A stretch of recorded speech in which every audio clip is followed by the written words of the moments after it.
श्रीमान् वेङ्कटनाथार्य कवितार्यकेसरी वेदान्ताचार्यवर्यो मे सन्निधत्तां सदा हृदि। पीताम्बरं करविराजितशङ्खचक्रं कौमोदगीसरसिजं करुणासमुद्रं राधासहायमतिसुन्दरमन्तहासं वादालयेशमनिशं हृदि भावयामि। मूकं करोति वाचालं पङ्गुं लङ्घयते गिरिं यत्कृपादमहं वन्दे परमानन्दमाधवं। वन्दे नन्दव्रजस्त्रीणां पादरेणुमभीक्ष्णचः यासां हरिगदोद्गीतं पुनादिभुवनत्रयम्। कोमलं कूजयन् वेणुं श्यामलोऽयं कुमारकः वेदवेद्यं परं ब्रह्म भासदां पुरदो मम। यं ब्रह्मा वरुणेन्द्ररुद्रमरुदः स्तुन्वन्ति दिव्यैस्तवैः वेदैः साङ्ख्यपदक्रमोपनिषदैः गायन्ति यं सामकाः ध्यानावस्थिततत्कदेन मनसा पश्यन्ति यं योगिनो यस्यान्तं न विदुः सुरासुरगणाः देवाय तस्मै नमः।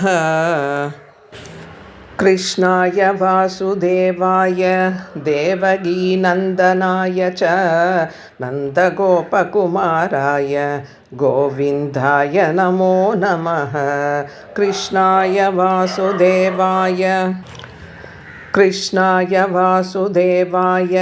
देवकीनन्दनाय च नन्दगोपकुमाराय गोविन्दाय नमो नमः। वन्दे बृन्दावनचरं वल्लवीजनवल्लभं ஜெயந்தி சம்பவம் தாம வை ஜெயந்தி விபூஷணம். பாகவத பக்தர்களுக்கு அடியனுடைய நமஸ்காரம். போன காணொளிகளில் ஸ்ரீ கிருஷ்ணனோட பாலலீலைகள், உலோகபந்தனம், அப்புறம் அசுரர்களை வதம் பண்ணுறது, பிரம்மாவோட கர்வத்தை போக்குறது, இதெல்லாம் பார்த்தோம் இல்லையா. இந்த காணொளியில் காளிங்க நர்தனம், காளிங்கனை எப்படி பெருமாள் அடக்கினாருங்கிறத பார்க்க போகிறோம். அடுத்ததாக காளிங்கனை பற்றியும் அவன் மேலே கிருஷ்ணன் நடனம் ஆடினதையும் அவனுக்கு அனுகிரகம் பண்ணதையும் பாடுறார். त्वत्सेवात्कसौपरी नाम भूर्वं कालिन्यन्दत्वादचाप्तं तपस्यन् मीनव्रादे स्नेहवान् भोगलोले दाक्ष्यं साक्षात् ऐक्षदाक्रे कदाचित्. முன்னொரு காலத்தில் சௌபரிங்கிற முனிவர் காளிந்தி யமுனா நதிக்கு உள்ளே போய் 12 வருஷம் தவம் பண்ணுறார். அப்போது அங்கேருந்த மீன்கள்லாம் இவரை பிரதட்சணமாக சுற்றி வருமா. இவருக்கும் அந்த மீன்கள் மேலே பாசமா. ஒரு நாள் கஷ்யபரோட மகனான கருடன் ரொம்ப பசியோடு அங்கே வந்து ஒரு மீனை பிடிச்சி சாப்பிட்றார். அதை பார்த்த உடனே சௌபரி முனிக்கு கோபம் வருது. கருடனை சபிக்கிறார். இனி இங்கே வந்து மீன்களை சாப்பிட்ட நீ உயிர் துறைப்பாய் அப்படின்னு. கருடன் நித்திய சூரியாச்சே, அவரை முனிவர் சபிக்கலாமா? வைகுண்டத்தில் உள்ளவாளுக்கு பசி தாகம்லாம் கிடையாதே, அப்போ ஏன் கருடனுக்கு பசிக்கிறது? கருடன் மீனை சாப்பிட்லாமா அப்படின்னா இது கருடனோட லீலை. அவர் எடுத்துட்டு இருக்கிற அவதாரத்துக்கு ஏற்ற மாதிரி இப்போ கருடன் மீனை சாப்பிடும் இல்லையா, அதை மாதிரி சாப்பிட்றாரு. ரெண்டாவது, பாகவத அபிமானம் பெற்றவர்கள்ட்ட நித்திய சூரிகளே கூட அபச்சாரப்பட்டால் சாபம் பெறணும் அப்படின்னு காட்டுறதுக்காக. பக்கத்தில் ரமணக தீவுன்னு ஒன்று இருந்தது. அங்கே காளியன்னு ஒரு பயங்கர விஷப்பாம்பு இருந்தது. இந்த கருடன் அங்கே போய் பாம்புகளெல்லாம் சாப்பிட்டு வந்தது. இதை பார்த்த பாம்புகள்லாம், நீ எங்களை சாப்பிடாத, உனக்கு நாங்களே உணவு கொடுக்குறோம் அப்படின்னு சொல்லி கொடுத்துட்டு வருது. இந்த காளியன் பார்த்தான், கருடனுக்கு எதுக்கு உணவு கொடுக்கறது அப்படின்னு கருடனுக்கு வச்ச உணவெல்லாம் இந்த காளியன் சாப்பிட்றது. என்ன பண்ண முடியும் கருடனால் அப்படிங்கிற திமிரில் இதை பார்த்த கருடன் தன் ரெக்கையால் ஓங்கி அவனை அடிக்க தப்பிச்சோம் பழிச்சோன்னு கருடன் வர முடியாத இடமான இந்த காளிந்தி நதிக்கு வந்துடுறது. காளியன் மடுன்னே பேராயிடுத்து. இப்படி யமுனையில் வந்த உடனே நதியே விஷ ஜலமாக மாறி யமுனை கரையில் இருந்த மரங்களும் ஏன் மேலே பறந்த பறவைகள்லாம் கூட இதோட விஷக்காத்தால் மடிஞ்சு விழுந்துடுறது. ஒரு நாள் நீ பலராமனை விட்டுட்டு இந்த யமுனக்கரைக்கு வந்த. ஏன் பலராமன் இல்லாமன்னா, தான் இறங்க போகிறோன்னு தெரிஞ்சால் பலராமன் தனக்கு முன்னாடி குதித்து அந்த காளியனை அடக்கிட்டா அப்புறம் கிருஷ்ணன் எப்படி காளிங்க நர்த்தனம் ஆடுவார்? நல்ல கோடை, உச்சி வெயில், ஆயர்களுக்கெல்லாம் தாகம் எடுக்கிறது. இவாளெல்லாம் போய் அந்த விஷ ஜலத்தை குடிச்சுட்றான். பசுக்களும் ஆயர்களும் அப்படியே இறந்து போய் விழுந்துடுறான். உடனே இதை பார்த்த குருவாயூரப்பா, அச்சுதா, உன் பக்தர்களை ஒரு நாளும் கைவிட மாட்டியே, அதனால் உன் அமுதம் பொழியும் பார்வையால் ஸ்ரீ கடாட்சத்தால் அவளையெல்லாம் உயிர்ப்பிச்ச. முழிச்சுட்டு எழுந்த கோபர்கள்லாம் நமக்கு என்னாச்சு, ஏதோ இன்ப மழை பொழிஞ்ச மாதிரி இருக்கே அப்படின்னு யோசிக்கிறா. உன்னை பார்த்து ஓடி வந்து உன் கருணை தானே அப்படின்னு உன்னை கட்டிக்கிறா எல்லாரும். பசுக்களும் உயிர் பெற்று எழுந்து வந்து உன்னை பார்த்ததும், குருவாயூரப்பா, உன்னை வந்து சூழ்ந்து ஆனந்த கண்ணீர் விட்டு உன் திருவடிக்கு திருமஞ்சனம் பண்ணி குரல் எழுப்பி நன்றி சொல்லித்தே. விஷ நீரை பருகினதால தானே கிருஷ்ணன் அனுகிரகம் கிடச்சிது அப்படின்னு உன்னை எல்லாரும் வணங்குறா. இப்படி உயிர் போன வாழ்க்கே உயிர் கொடுத்தியே, உன் கருணைக்கு அளவே இல்லையே, என் வியாதியை போக்கி என்னையும் காப்பாற்று அப்படின்னு பாடுறார். இதோட இந்த தசகத்தை பூர்த்தி பண்ணுறார். அடுத்த தசகத்தை பாட ஆரம்பிக்கச்சே பட்டத்திரிகள் பாம்பு மேலே நீ நடனம் ஆடினதை எப்படி பாடுறது அப்படின்னு யோசிக்கும் போதே, குருவாயூரப்பா, அப்படியே அந்த காளிங்கன் மேலே நர்த்தனம் ஆடுறதை நீ காமிச்ச, அதை பார்த்துட்டே தான் இந்த தசகத்தை பாடுறார். ஸ்லோகம் சொல்லும்போது நாமே அதை உணரலாம். பட்டத்திரிகள் கேட்குறார், குருவாயூரப்பா, ஒரு சின்ன பாலகனான நீர் எப்படி தான் அந்த காளிங்கன் மேலே நர்த்தனை பண்ணினோ அப்படிங்கிறார். கர்ப்ப கிரகத்தில் காளிங்கனை வரவழித்து நர்த்தனமாக கோலத்தில் நிற்கிறார். இதை நேராக பார்த்துட்டே ஸ்லோகத்தை சொல்லலாம் அப்படிங்கிறார். பட்டத்திரிக்கு சந்தோஷம் தாங்கலை. குருவாயூரப்பா, என் வியாதி குணம் ஆகலைன்னாலும் பரவாயில்ல, இப்பேற்பட்ட பேர் கிடச்சிதே, உம்மா நரசிம்மரா ஸ்ரீராமரா இப்போ காளிங்க நர்த்தன கிருஷ்ணனா சேவிக்கிறேனே அப்படிங்கிறார். இப்போ நான் நர்த்தனம் ஆட போகிறேன், அந்த நர்த்தனத்துக்கு ஏற்ப அந்த தாளத்துக்கு ஏற்ப ஸ்லோகத்தை சொல்லும் அப்படிங்கிறார். குருவாயூரப்பா, நீர் அவன் தலை மேலே ஆடின ஆட்டத்தில் தலையே உமக்கு மேடை ஆயிடுது. அவன் தலையிலேருந்து வந்த ரத்ன கற்கள் வெடித்து வெளிச்சம் தர்றது உமக்கு. இவன் அசையறதுனால அலைகள் ஏற்படுறதே, அதுதான் இசை. கங்கணம் அசையிறது தாளம். நீர் மட்டும் ஆடலை, கையில் கங்கணம், காலில் சலங்கை, கழுத்து ஹாரம், காது குண்டலம் எல்லாம் நடனம் ஆடுறதே. தேவர்கள்லாம் பூ மாறி பொழியறா, யோகிகள்லாம் ஆனந்தப்படுறா. இதெல்லாம் எனக்கு தெரியறதே. நான் ஆரம்பத்திலே சொன்ன மாதிரி இந்த ரோகத்தால் எனக்கு இந்த பாக்கியம். குருவாயூரப்பா, ஒரு சோகத்துலேருந்து தானே பெரிய லாபம் கிடைக்கிறது. வால்மீகிக்கு அந்த பறவைகளை வேட நடிச்சுட்டானேன்னு சோகம், அதுலேருந்து நமக்கு கிடச்சது ராமாயணம். பரீட்சித்து 7 நாளில் மரணம்னு சோகம், அதுலேருந்து பாகவதம். எனக்கு வாத நோய், அதுலேருந்து இதோ இந்த உஷந்த நாராயணியம். अतवारिणिघोरतरं पणिनं प्रतिवारयितुं कृतधीर्भगवन् धृतमारितधीरगणीपतरुं विषमारुदशोषितवर्णचयम् अधिरुह्यपदां पुरुहेण चदं नवपल्लवतुल्यमनोज्ञरुचा ह्रतवारिणि दूरतरं न्यपद परिगूनितघोरतरङ्गगणे भुवनत्रयभारपृथो भवदो गुरुभारविकम्बिविजृम्बिजला परिमज्जयति स्मदनुच्छदगं तडिनी झटिति स्फुटकोशवति अददिक्षु विदिक्षु परिक्षुपिद प्रमिदोदरवारिणि नादपरै उदगातुरगातिपति त्वदुबान्धमचान्तरुशान्तमना पणशृङ्गसहस्रविनिश्रुमर जलदग्निगणोक्रविशाम्पुधरं पुरदपणिनं समलोकयदा बहुशृङ्गिणमञ्जनशैलमिव. குருவாயூரப்பா, அந்த தண்ணியில் இந்த விஷப்பாம்பை விரட்டணும்னு காஞ்சி போன ஒரு கடம்பை மரத்து மேலே உன் திருவடி தாமரையில் நீ ஏறின. உடனே காஞ்சி போன அந்த மரம் துளிர் விடுறது. ரொம்ப தூரம் போய் நீ குதிச்ச. அலை அலையாக சூழ்ந்து சுழலாக வருது. நீர் சத்தத்தோட கரை வரைக்கும் வந்து தெளிக்கிறது. இதனால் யாருக்கும் இப்போது எதுவுமே ஆகலை. ஏன்னா உன் திருவடி பட்டதுனால விஷம் விலகி. என்ன ஆச்சரியம், இந்த நீர் பட்டதுனால மரங்கள்லாம் துளிர் விட்டதே. அப்போ பாம்பு தலைவனான காளிங்கன் கோபத்தோடு உங்ககிட்ட வந்தான். அவனுக்கு 1000 தலைகள் இருக்குது, கர்ப்ப கிரகத்தில் தெரியறது. அப்படியே பார்க்குறார் பட்டத்திரிகள். வாயால் விஷத்தை கக்கறான், கண்களால் நெருப்பையும், மூச்சு காற்றுல உஷ்ணம். அப்படியே குருவாயிரப்பா, எல்லை இல்லாதவன் நீ, ஆதிசேஷனையே படுக்கையாக கொண்டவன்னு தெரியாமல் உன்னையே வந்து கடிக்கிறான். வாளால் திருமணியை சுற்றிக்கிறான். கரையில் இருந்த பாலகர்களுக்கு நீ தெரியல. ஊருக்குள்ளே நிமித்தங்கள் வேற தெரிஞ்ச உடனே ஐயோ கண்ணனுக்கு என்ன ஆபத்தோ அப்படின்னு எல்லாரும் யமுனா நதிக்கிட்ட ஓடி வரா. கண்ணனை காளிங்கன் சூழ்ந்துட்டு விஷப்பற்களால் கடிக்கிறானே, நம்ம இன்னும் உயிரோடு இருக்கோமே அப்படின்னு பிராணனே விடுறதுக்கு முடிவு பண்ணுறான். நீ இதை பார்த்து சும்மா இருப்பியா? இந்த பாம்புலேருந்து விடுவிச்சுண்டு புன்னகையோட வெளியில் வந்த. இப்போ தான் காளிங்கன் மேலே நடனம் ஆடுற. ஏன்னா தன் காளிங்க நர்த்தனத்தை நண்பர்கள் மட்டும் இல்லை, ஊரே வந்து பார்க்கணுமா. ஒவ்வொரு தலை மேலே 1000 தலையிலையும் உன் அழகான மெல்லிய திருவடியை பதிச்ச. உன் திருவடியில் உள்ள சிலம்பு ஒலிக்கிறது, கையில் உள்ள கங்கணம் 2 மோதி ஒலிக்கிறது. ஆயர்கள்லாம் ரொம்ப சந்தோஷப்படுறா, முனிவர்கள்லாம் துதிக்கிறா, தேவர்கள் பூ மழை பொழியறா. இப்படி காளியனின் கொடுமையான விஷத்தை போக்கினியே, என் கொடிய நோயையும் போக்கணும் அப்படின்னு வேண்டுறார். அடுத்ததாக காளிங்கனுக்கு அனுகிரகம் பண்ணுறதை பாடுறார்.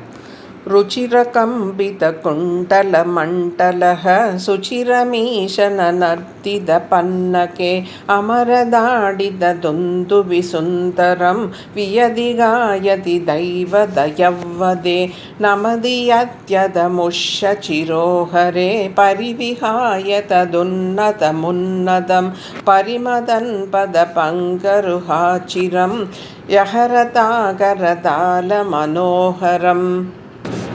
தேவர்கள்லாம் துந்துபியை வாசிக்கிறா, தேவலோக பெண்கள் எல்லாம் பாடுறா. உன் காதில் அழகான வளைஞ்சு மகர குண்டலங்கள் அசைஞ்சு அசைஞ்சு அதுவும் சேர்ந்து ஆடுறது. உன் கைகளால் தாளம் போட்டுண்டே கால்களால் அவன் தலை மேலே ஆடுற. இப்படி ரொம்ப நேரம் நர்த்தனம் ஆடின. இப்படியே ஒவ்வொரு தலை மேலே காலை வச்சு ஆடுற. இது சொல்கிற தத்துவம் என்னன்னா, உன் திருவடியை சரணம்னு பற்றினா நீ தண்டிக்க மாட்ட. நான்கிற அகங்காரத்தோட உன் முன்னாடி தலையை நிமிர்த்தின்று நின்னா அவர்களை மிதித்து கீழே தள்ளிடுவேன் அப்படின்னு காட்டுற. இப்படி நீ ஆடின ஆட்டத்தினால ரத்தமாக பெருகி வழியிறது. இத்தனை நாள் விஷம் கலந்ததால் நீல நிறமாக இருந்த யமுனை இப்போது செகப்பாகிடுது. அவன் ஆட்டமும் அடங்கி அந்த காளிங்கன் பொத்துன்னு கீழே விழறான். அப்போது நாகபத்தினிகள் உன் திருவடியை வந்து சரணடைஞ்சு உன்னை துதிக்கிறான். ரிஷிகளும் முனிவர்களும் உன்னை ஸ்தோத்திரம் பண்ணதால் யமுனை கரையில் உட்காந்து உன் பெருமைகளெல்லாம் ஏற்கனவே அவள் கேட்டிருக்கான். குருவாயிரப்பா, உன் திருவடி பட்டதுனால காளிங்கனின் பாவம் எல்லாம் போய் புனிதமானவனாக ஆயிட்டான். யாருக்குமே கிடைக்காத உன் திருவடி ஸ்பர்ஷம் என்ன தவமோ புண்ணியமோ பண்ணாதவனுக்கு கிடைச்சதே அப்படின்னு துதி பண்ணுறான். இவா பக்தியை பார்த்து நீ கருணை கொண்டு அவனுக்கு உயிர் பிச்சை கொடுத்த. அவனும் தன் தவறை உணர்ந்து உன்னை வணங்குறான். உன் திருவடி அவன் தலைமையில பதிச்சிருந்ததால் கருடன் உன்னை எதுவும் பண்ண மாட்டான். அதனால் நீ ரமணக தீவுக்கே போ அப்படிங்கிறார். அப்புறம் நீ இறங்கி கரைக்கு வந்து சேர்ந்த. உபயோகப்படாமல் இருந்த நீரை குடிநீராக மாற்றினியே அப்படின்னு எல்லாரும் சந்தோஷப்படுறான். இந்த பிருந்தாவனம் இவாளோட ஊர் வந்து யமுனையிலேருந்து ரொம்ப தூரம் தள்ளி இருக்கிறதுனால இருட்டை வேற ஆரம்பிச்சுடுறதா. இவாள்லாம் யமுனை கரையிலே தங்கிடுறான் எல்லாரும். அப்போது காட்டு தீ பரவி இவாளை சூழ்ந்துடுறது. வேதம் உன் நாக்குலேருந்து தான் அக்னியே வந்ததுன்னு சொல்கிறதே. அதனால் அந்த தீயை நீ அப்படியே விழுங்கி அவளெல்லாம் காப்பாற்றுற. தீயை எப்படி அழிச்சியோ அதை மாதிரி வியாதியையும் என் பாவங்களையும் போக்கணும் அப்படின்னு வேண்டுறார். ஒரு நாள் பலராமனோட ஆயர் சிறுவர்கள் பசுக்கள் எல்லாரோடையும் காட்டுக்கு போனேன். உன்னை அழிக்கிறதுக்காக பிரலம்பன்கிற அசுரன் ஆயர்கள் மாதிரி உருமாறி உங்ககிட்ட வந்தான். அவனை குருவாயிரப்பா நீ கண்டுபிடிச்சிட்ட. நேராக அவன்கிட்ட போய் அவனையும் நண்பனை ஏற்றுண்ட. துவந்த யுத்தம் பண்ண அவனையும் கூட்டுண்டு தோத்தவா ஜெயிச்சவாளை தோளில் சுமக்கணும் அப்படின்னு போட்டி வச்சுண்ட. பலராமன்கிட்ட தோற்று போய்ட்றான் இந்த பிரலம்பன்.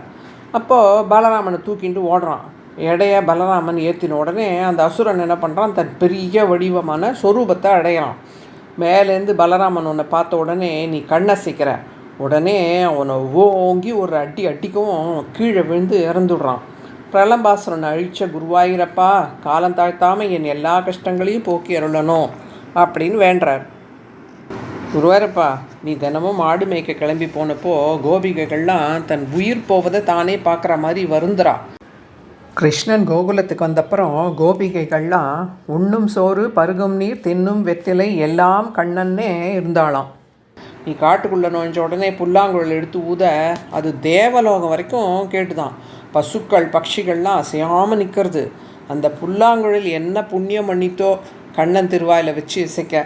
கோபிகைகள் உலகியல் இன்பத்தை எல்லாம் விட்டு உன் மீது விருப்பம் கொண்டு எவ்வளோ பாக்கியம் பண்ணவா. குருவாயிரப்பா, என்ன வியாதியிலேருந்து காப்பாற்று. கோபிகைகளுக்கெல்லாம் குருவாயிரப்பா உன் மேலே காதல் ஜாஸ்தியாகி உன்னை அடைஞ்சு உனக்கு கைங்கரியம் பண்ண விரும்புகிறா. கார்த்தியாயினியோட உருவத்தை யமுனை கரையில் வச்சு பூஜை பண்ணுறான். கிருஷ்ணன் அடைய வேண்டுறான். இவர்களை அனுகிரகம் பண்ணுறதுக்கு நீ அங்கே வந்த 30ஆம் நாள் அன்றைக்கி ஆடைகளை கரையில் கழட்டி வச்சுட்டு நீராட போனான். அப்போ தான் உன்னை பார்த்தா. உடனே வெக்கப்படுறான் உன்னை பார்த்த உடனே. त्रपयानमिताननास्वधो वनिता स्वं परजालमन्तिके निहितं परिगृह्य पूरुहो विडपं त्वं तरसातिरूटवान्. நிமிந்து உன்னை பார்த்தவா வெட்கப்பட்டு தலையை குனிஞ்சுக்கிறா. உடனே நீ அவள் வஸ்திரத்தில் எடுத்துட்டு குடுகுடுன்னு ஓடி போய் மரத்துக்கு மேலே போய் உட்காந்துட்ட. அங்கேருந்து அவளை கூப்பிட்டு இங்கே வந்து உங்கள் ஆடைகளெல்லாம் பெற்று செல்லுங்கள் அப்படின்னு சொல்கிற. இப்போ எப்படி வெளியில் வர்றதுன்னு யோசிக்கிறா. உனக்கு பல்லாண்டெல்லாம் பாடுறா.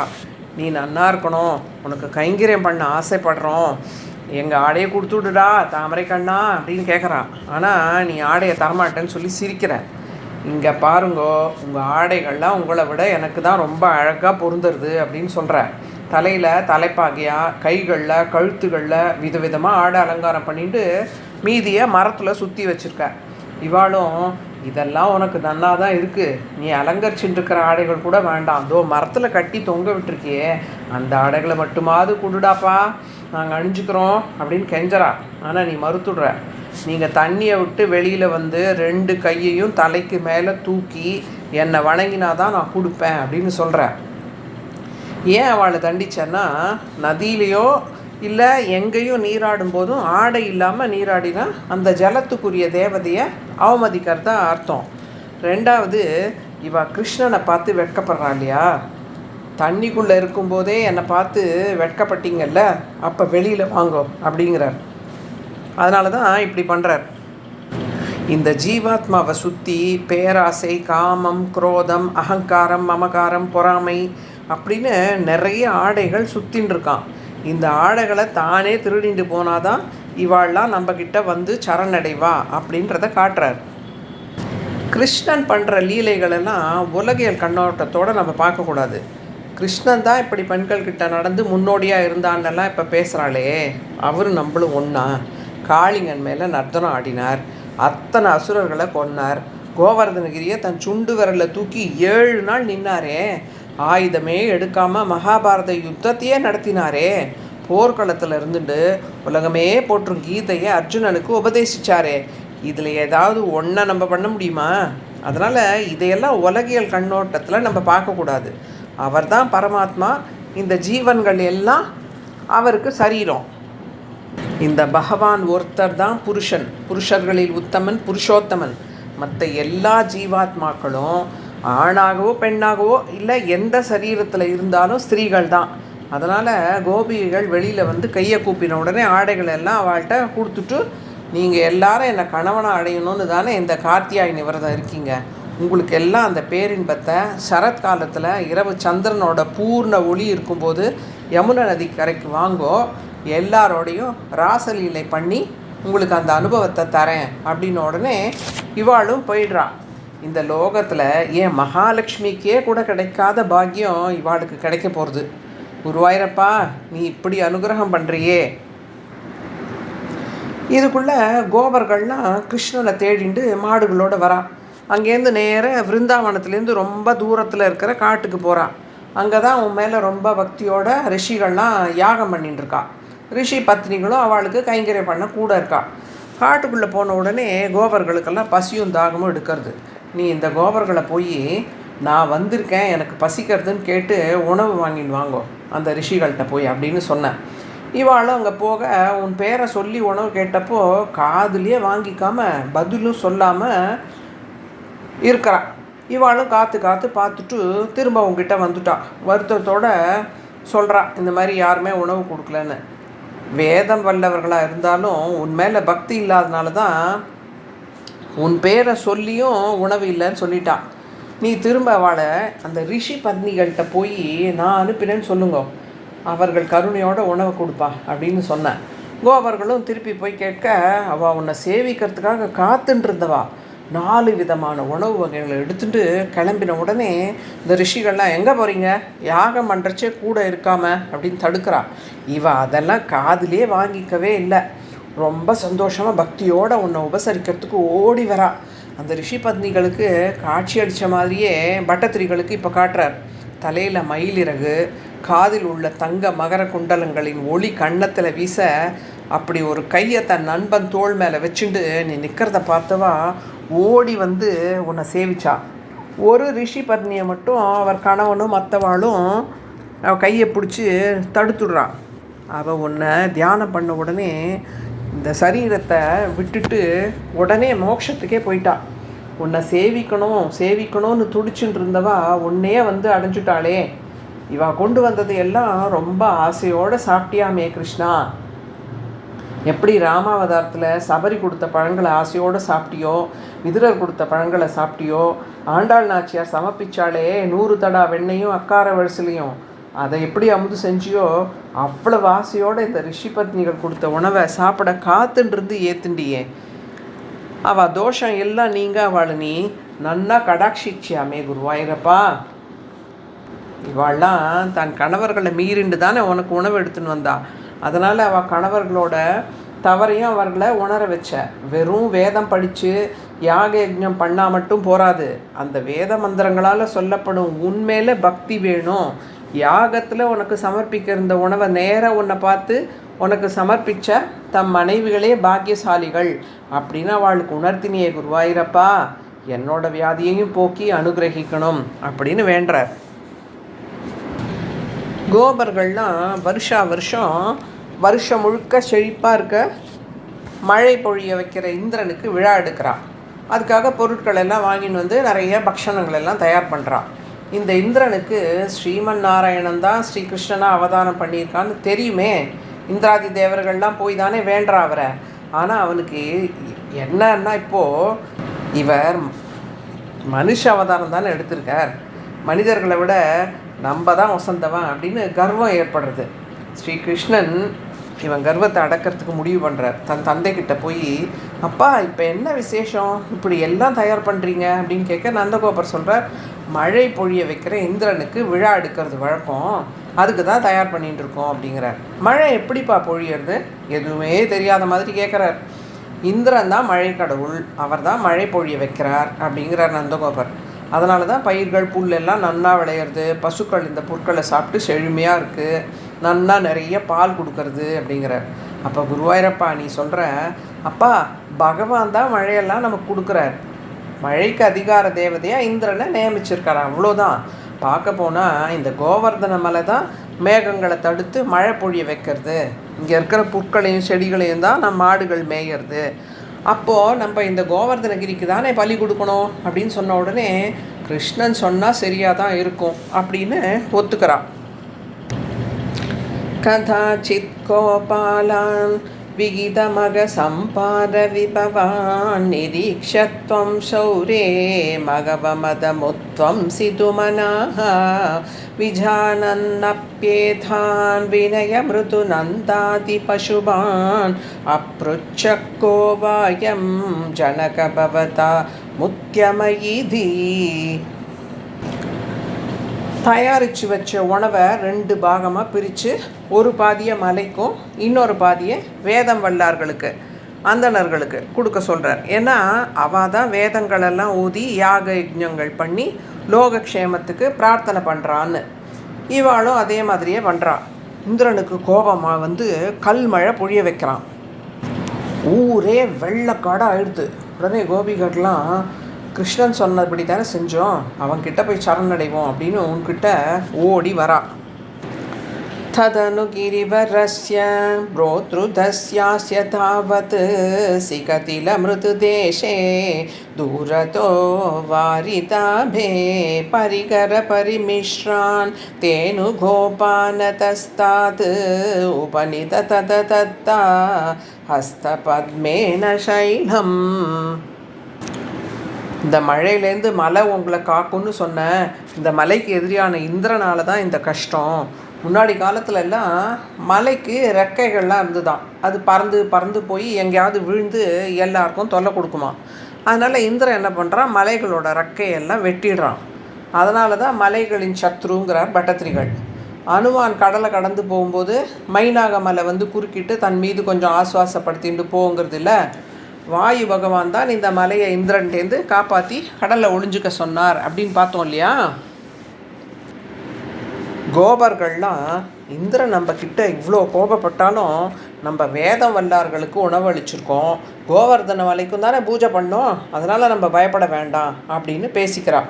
கல் மழை பொழிஞ்சப்போ கல்லாலான மலையை வச்சே அதை தடுத்தியே, இதுக்கெல்லாம் கவலைப்படாதீங்கோ அப்படின்னு சொல்லி, குருவாயிரப்பா உன் சின்ன கையால் சுண்டு விரல்ல அந்த மலையை அப்படியே தூக்கி உயர்த்தி பிடிச்சியே, மேடான இடத்துல தூக்கி பிடிச்சதுனால அந்த மலைக்கு கீழே உன் அனுகிரகத்தால் நீரே வரலையே, உன் தாமரை கைகளால் அந்த மலையையே தூக்கி பிடிச்சிட்டியே, என்ன ஆச்சரியம்.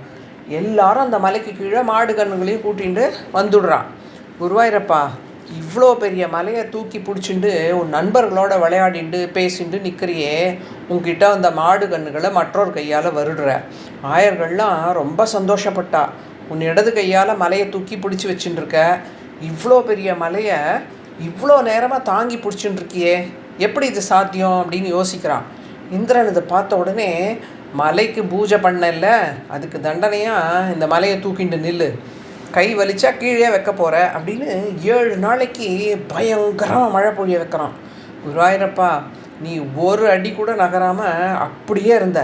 இப்போது மேகத்தில் உள்ள நீர்லாம் தீர்ந்து போச்சு, காற்று வீசி மேகம்லாம் கலைஞ்சுடுத்து, இன்னும் நீ மலையை கையில் பிடிச்சிட்டு இருக்க. இந்திரனுக்கு இப்போ தான் பயம் வருது, இவன் எப்படி இவ்வளோ நாள் மலையை தூக்கி பிடிச்சிட்டு இருக்கான் அப்படின்னு. ஐராவத யானை மேலே உட்காந்து ஆயர்பாடி எப்படி அழியிறதுன்னு பார்க்க காத்துன்றதவன் ஓடி போயிடுறான். மற்ற தேவர்கள்லாம், குருவாயிரப்பா நீ வராக அவதாரம் எடுத்து மொத்த பூமியையும் தாங்கினவனாச்சே, உனக்கு ஒரு மலையை தாங்கிறது பெரிய கஷ்டமா அப்படின்னு உன்னை போற்றி பாடுறா. ஆனால் நீ இந்திரன் எப்போ வருவான், உன் லீலையை நடத்தலான்னு காத்துட்டுருக்க, என் நோய்களையெல்லாம் போக்கணும் அப்படின்னு பூர்த்தி பண்ணுறார். நீயும் மலையை இறக்கி வச்சுட்ட. ஆயர்கள்லாம் அவள் இடத்துக்கு போயிடுறான். தரணிமேவ புரா திருதவானசி ஷிதிதரோ தரணே தவ கஷ்ரமஹ இதினுதஸ்திரிதசை கமலாபதே குருபுராலய பாலய மாம் கதாது. அடுத்து கோவிந்த பட்டாபிஷேகத்தை பற்றி பாடுறார். யயாதியோட சாபத்தினால யது வம்சத்தில் யாரும் அரசனாக முடிசூட முடியாது அப்படின்னு சபிக்கப்பட்டதுனால கிருஷ்ணன் கம்சவதத்துக்கு அப்புறம் அவன் தந்தையான உக்ரசேனனுக்கு தான் பட்டாபிஷேகம் பண்ணி வச்சார். தான் முடிசூட்டிக்கலை. அதனால் பசுக்களை காத்ததுனால கோன்னா பசுக்கள் கோவிந்த பட்டாபிஷேகம் பண்ணிண்டாராம்.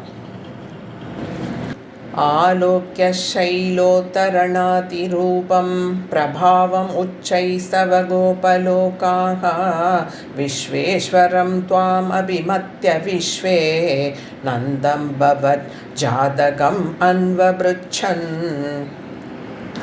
गर्गोदिधो निर्गदिधो निजाय वर्गाय तादेन तव प्रभावः पूर्वादिकस्त्वय्यनुरागयेषाम् ऐतिष्ठ तावत् बहुमानपारः.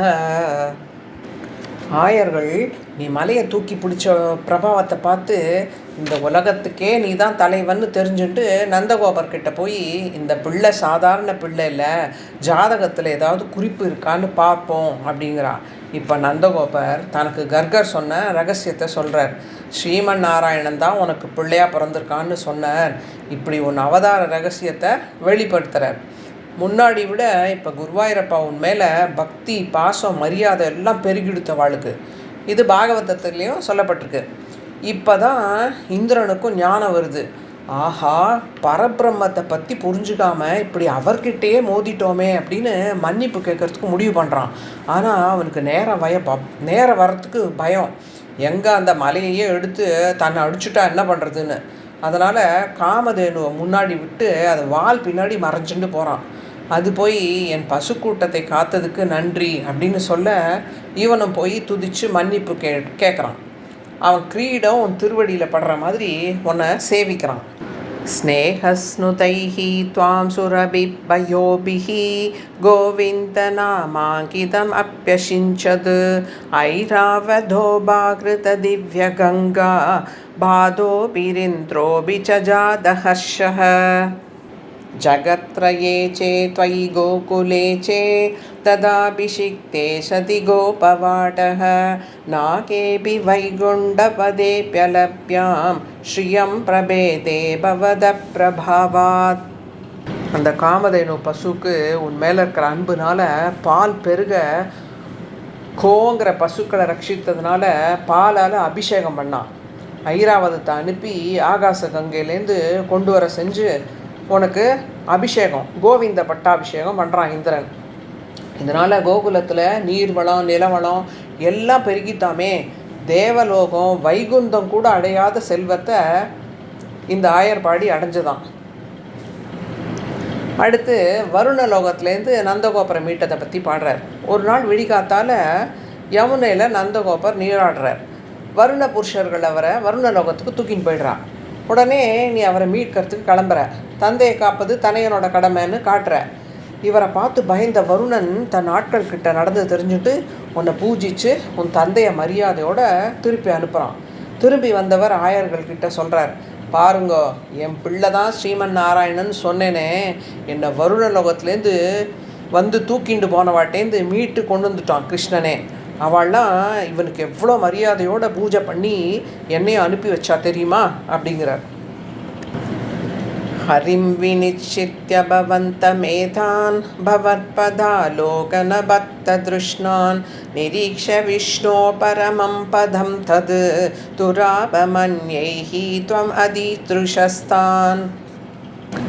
நந்தகோபர் இப்படி சொன்ன உடனே ஆயர்கள்லாம் நாங்களும் வைகுண்ட லோகத்தை, பரவாசுதேவன் தரிசனத்தை பார்க்கணும் அப்படின்னு கேட்குறான். யோக கண்ணால் பக்தர்கள் அல்லாதவர்களுக்கு எந்த அனுபவம் கிடைக்காதோ அந்த வைகுண்டத்தையும் பரமபதநாதனை ஒன்றை பூஜிக்கிறதையும் காட்டினேன். அந்த அனுபவத்தில் மூழ்கி உலகத்தையே மறந்துடுறான். நீ கொஞ்ச நேரம் கழித்து அவளை திரும்ப இந்த உலகத்துக்கு கூட்டின்னு வந்துட்ட. குருவாயூரப்பா, உள்ளங்கையில் உள்ள இலந்தப்பழம் மாதிரி யாராலையும் அவ்வளோ சுலபமாக அடைய முடியாத வைகுண்டத்தை இவா கேட்டதுக்குனால இங்கேருந்தே கண்ணுக்கு காட்டினது இந்த அவதாரத்தில் மட்டும்தானே. என் வியாதியிலேருந்து என்ன காக்கணும் அப்படின்னு இந்த தசகத்தை பூர்த்தி பண்ணுறார். கவிதார்கிய சிம்ஹாய கல்யாண குணசாலினே ஸ்ரீமதே வெங்கடேசாய வேதாந்த குரவே நமக.